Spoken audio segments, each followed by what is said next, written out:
அத்தியாயம் 7. அமெரிக்க சமூகத்தின் எதிர்காலமானது குழந்தைகளின் எமோஷனல் இன்டெலிஜென்ஸை பொறுத்துத்தான் அமையும். அதிக எமோஷனல் இன்டெலிஜென்ஸ் இருக்கும் மக்கள் சந்தோஷமாகவும் ஆரோக்கியமாகவும் வாழ்வார்கள். ஆனால் குறைவான எமோஷனல் இன்டெலிஜென்ஸ் இருக்கும் மக்களுக்கு சமூகத்தில் எதிர்மறையான விளைவுகள் ஏற்படும். உதாரணமாக, அமெரிக்காவில் நடைபெறும் 10 பருவ கொலைகளின் எண்ணிக்கையானது 1965 முதல் 1990 வரை அதிகரித்துள்ளது எமோஷனல் இன்டெலிஜென்ஸ் குறைந்திருப்பதை சுட்டிக்காட்டுகிறது. எமோஷனல் இன்டெலிஜென்ஸ் குறைவாக இருக்கும் போது சமூகத்தால் ஏற்றுக்கொள்ளப்படாத செயல்களை ஏற்படுத்துகிறது.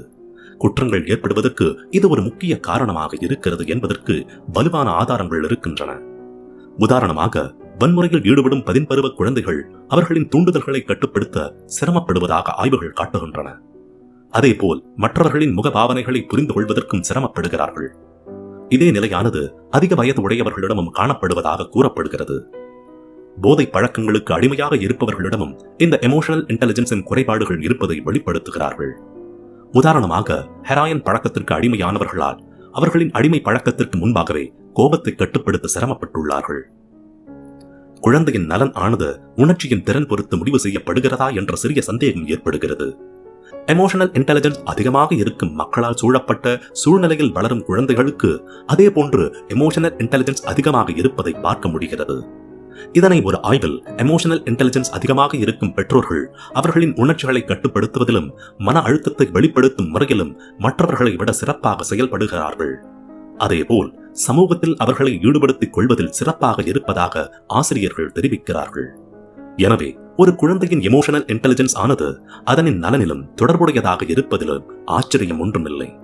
விழிப்புணர்வு, அனுதாபம் அல்லது தூண்டுதலை கட்டுப்படுத்தும் திறன் போன்றவற்றை குறைவாக கொண்டிருக்கும் குழந்தைகள் அதிக மனநல பிரச்சனைகளை சந்திப்பதற்கான ஆபத்தில் இருக்கிறார்கள். அதேபோல் அவர்கள் பள்ளியிலும் அதிக பிரச்சனைகளுடன் இருக்கக்கூடும். நம் சமூகத்தின் எதிர்காலமானது இந்த குழந்தைகளின் எமோஷனல் இன்டெலிஜென்ஸை பொறுத்து அமைகிறது என்பதை ஆதாரங்கள் காட்டுகின்றன. இன்றைய குழந்தைகள் தான் நாளைய பெற்றோர்கள், மேனேஜர்கள் மற்றும் அரசியல்வாதிகள். சுருக்கமாக சொன்னால், நிறைய மக்களுக்கு சமூகத்தின் தாக்கம் இருக்கும். எனவே சமூக பொறுப்பில் இருக்கும் மக்கள் அனுதாபம் உடையவர்களாகவும் பிரச்சனைகளை எளிதில் தீர்க்கும் திறன் உடையவர்களாகவும் தூண்டுதலை கட்டுப்படுத்த முடிந்தவர்களாகவும் இருப்பது சமூகத்திற்கு பெரும் உதவியாக இருக்கும். சமூகத்தின் பல விஷயங்களால் எதிர்கால சமூகத்தின் நலனானது முடிவு செய்யப்படுகிறது. அதில் நிச்சயமாக எமோஷனல் இன்டெலிஜென்ஸ் ஒரு முக்கிய பங்கை வகிக்கும்.